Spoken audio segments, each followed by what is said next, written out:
Let's go.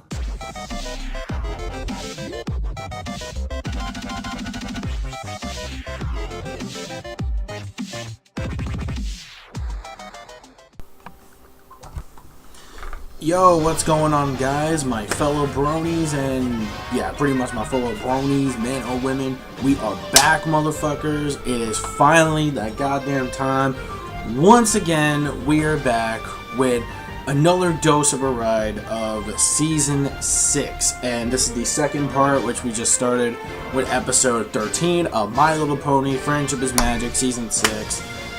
Oh man, final. Well, actually, it wasn't even that long. It was like, what, like a fucking month and a half? That was like one of the most shortest hiatuses I have ever experienced. Like, I thought this shit wasn't gonna return till at least like September, but no, they gave it to us really early for some reason, which I don't know why, but okay, I guess maybe they already got everything thought out by that time. It's like, oh yeah, why don't we just fucking just scrap and just put on TV? Why the fuck not? I mean, besides, we pretty much, I think, already done with it somehow, so yeah, let's just get it out there. I don't know. Whatever the case may be, it is back. Season 6, the brilliance of MOP has finally returned. Well, I shouldn't really say finally, because again, it didn't seem that long. At least to me it did. I mean, yeah, sure, it was like a month, but a month is sort of like nothing. Like, a month goes by really quick, so if it's just a month, that will go by extremely fast. And here we are, pretty much. And before we know what next week is, oh, well, next week is already, you know, August anyway, so it doesn't really matter. We're gonna be in August, like, on Monday, so that's the whole point. Anyways, so without further ado, this is Stranger Than Fanfiction. So this episode, when it comes to Rainbow Dash and her first convention, her first con, which, you know, man, I remember I was just like Dash when I went to my first anime con. I was like freaking the fuck out. I was just like a kid at Disney World. I was just like, it was really fun. I mean, like, it was a fun experience. Like,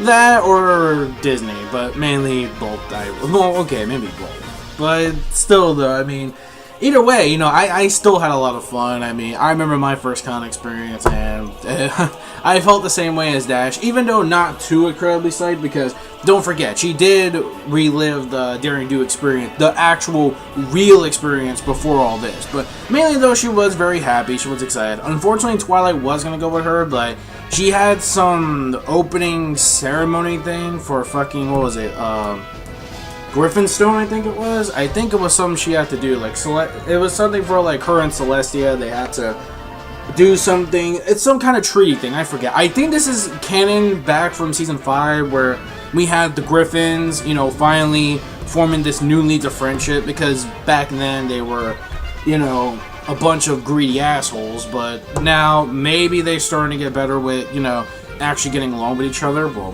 I hope anyway. I hope that's actually canon, though. I hope we do actually get to see, you know, Twilight, you know, coming back from her experience and seeing, like, how, you know, things went. So I wish that would be pretty cool. I mean, even though Griffinstone, maybe it's gotten better. Maybe it's not into, like, a pile of rubble and shit like that, like a poor deserted wasteland like it was last season. So I don't know. It would be really cool, though, if we can actually go back and actually see what lies ahead when she went there.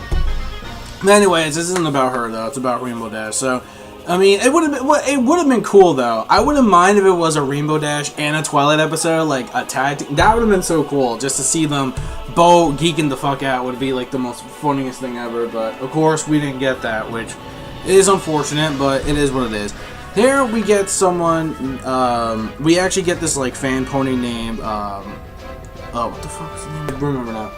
Quibble Pants, that was his name. Fuck. Quibble Pants, yeah. Sometimes, when it comes to new characters, it's hard for me to remember names, because it's not like a simple fucking name. So, Quibble Pants, and he's basically, I believe he was voiced by a famous celebrity, which you may know him if you watch the movie Ratatouille, which I think he played, what was it, the dude or the fucking rat I think he played? I'm not so sure, I don't remember. I didn't really watch too much of Ratatouille, to be perfectly honest. Don't be hating them, I didn't fucking see the whole movie, alright? I heard from many fans it's a classic movie, but I've never really watched all of it. I heard it was actually a pretty good movie, but, you know, I'm just saying though. But I do recognize him from not just Ratatouille. He was actually, I believe he was also on King of Queens, if I'm not mistaken, which was an old, like, sitcom, if people remember that. I believe it was also on that as well, if I'm not mistaken. Just put it in the comments, because I do remember it was something like that from what I remember, because I did used to watch it a lot, like on TV and shit. You know, when TV was a thing, before Netflix and chill, and before fucking online and shit. So yeah. So with that being said, though, I believe his name is Oswald something. I forget. It was like Oswald something.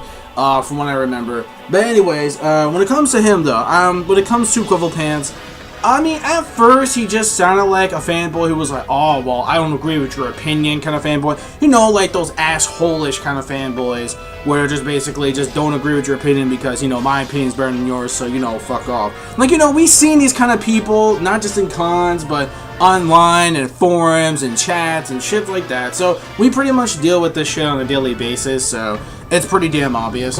But regardless, though, I thought it was going to be one of those characters until he finally saw the existence of the actual Daring Do that it actually was real, and it was pretty much no bullshit. Because the reason why he didn't really like the Daring Do books as of now, like the newer vines, is because the Avengers he felt like were too unrealistic, and pretty much he kind of likes the whole puzzle solving version of her, like, you know, doing all these puzzles to solve like mysteries and shit like that, while going on adventures at the same time. But this is just like, oh shit, you know, it's gonna be an Indiana Jones kind of style, which, you know, when it comes to stuff of any kind of series in general, some people don't like changes in a series. So it's like, you know, it went from this to this, and, you know, a lot of fanboys and fangirls, not just boys, fangirls as well, you know, don't like change in certain things, and I can understand that. But to me, he sounded like an obnoxious, like, prick fanboy, like, at first. But then after a while, he did become a likable character. How he was actually pretty helpful, too, when it came to the situations where she was with Rainbow Dash and Daring Do, trying to help her solve one of the actual puzzles of the thing to actually get to that, well, that, whatever the hell, that fucking, that gem or whatever, that treasure gem that we were supposed to get back. And, you know, it was pretty cool. I like that. And, you know, the whole savagery of, like, his, like, commentary was actually like, you know, as Daring Do calls him, he's like the fanboy critic or some shit like that, which, you know, fanboys can pretty much be critics too, and fangirls as well.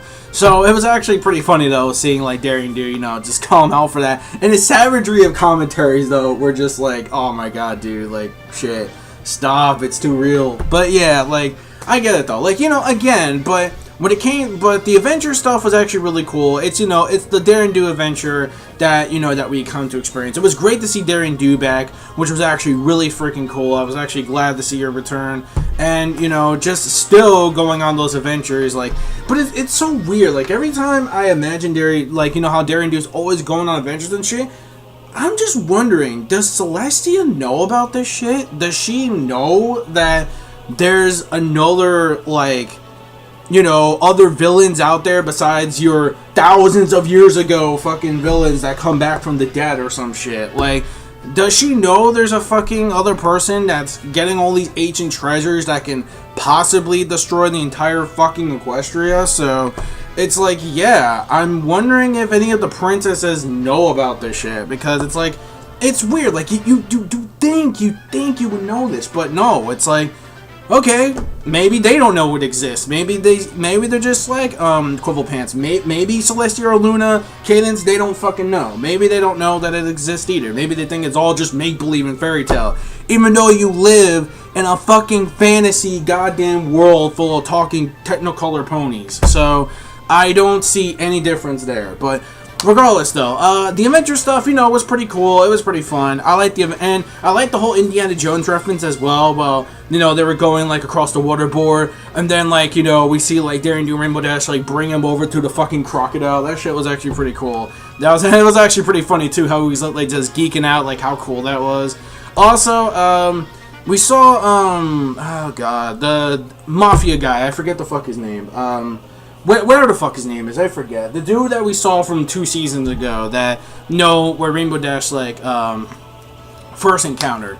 And with that, pretty much, you know, we see him out to his evil ways once again, and pretty much trying to actually get that treasure to actually, you know, sell it for profit and also have ultimate power. You know, I guess. They didn't really explain that too much, but regardless, though, it was still pretty cool just, you know, seeing this believe and unbelieve. But, you know, the lesson here in the episode was actually really strong. I love the lesson when it comes to, you know, just because you like this certain way of this series, you know, different from me, doesn't mean we just have to fight about it. It's just, you know, we may not have the same opinions that we agree on, but, you know, hey, you know, what makes us, you know, unique and what makes us connect is that, you know, we're both fans of the same series, just from a different perspective. So, you know, like, you know, we're cool, so, you know, it's fine. So, that was a pretty good lesson. I actually really liked that a lot, because we never got to see anything like that in MLP before, how we had a difference between someone's opinions, you know, one opinion from the other. Not just to mention, it was, you know, different because it was in a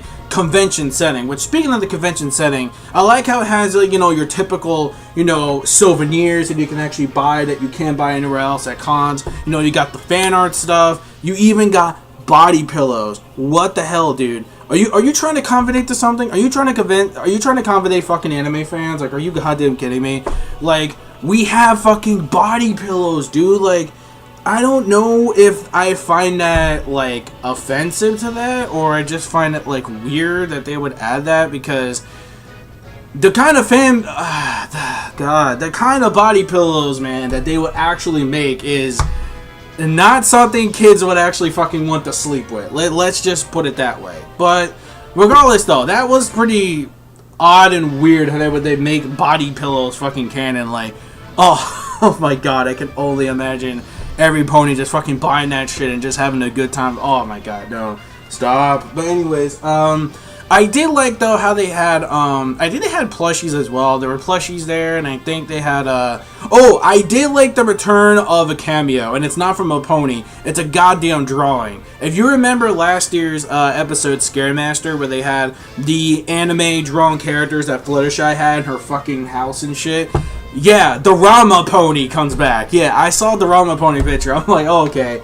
Now you're either poking fun more at comic fans or fucking anime fans, because I saw like a Rama 1.5 pony, and that was actually pretty cute how they brought that back. Now I think there was another anime drawn pony as well, but you can't see it because it's slightly cut off. But I do recognize that's the same drawing that Fluttershy had, unless...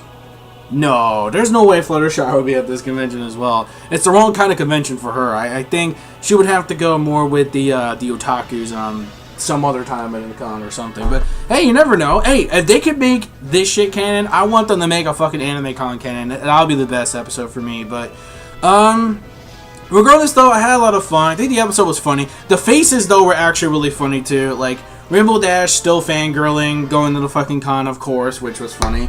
And just this one fucking face, I swear, that might be my thumbnail, but I'm not so sure, where it's like, she's fucking, like, getting really close to fucking Daring Do, and he actually is, like, really starting to, like, you know, he's actually starting to feel pretty shocked that she knows her in real life. Oh my god, the face, dude. It's fucking hilarious.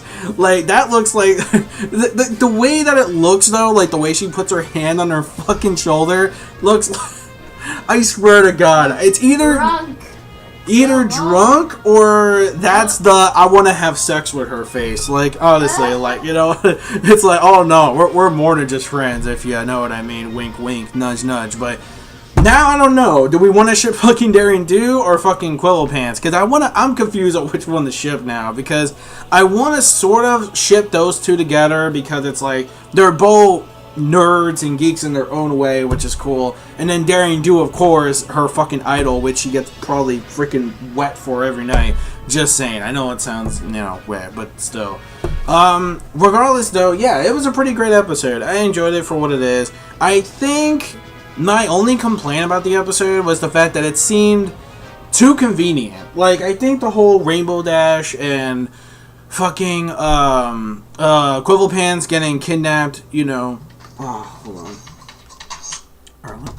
Anyways, yeah, like, I thought it was just, like, too convenient, and I guess it was a huge setup, because mainly it was just because at first, mainly also just because, like, Quill Pants, even though he had, like, smart-ass remarks and shit, like, I just found, like, okay, dude, like, are you finally gonna fucking believe this shit's actually real? But granted though, I had a lot of fun, so it doesn't really take away too much of it. So instead of giving it like a 5, I'm gonna give it like a 4.5 out of 5, making it a great plus episode. Really enjoyed it for what it was. I mean, to be honest with you though, it was better than last year's, the way they just started off with a fucking rarity episode. So at least this one was actually pretty like entertaining. It was actually pretty much an awesome way to start things off for this second half of the season. So yeah, so again, 4.5 out of 5, great plus episode. I had a lot of fun, and it's great to see MLP back. Give me your thoughts in the comment section below of this week's episode of MLP Season 6, Episode 13, Stranger Than Fanfiction.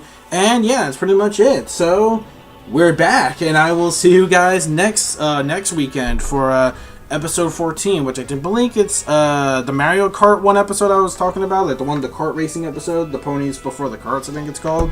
That one actually looks pretty fun too. I'm actually looking forward to that one.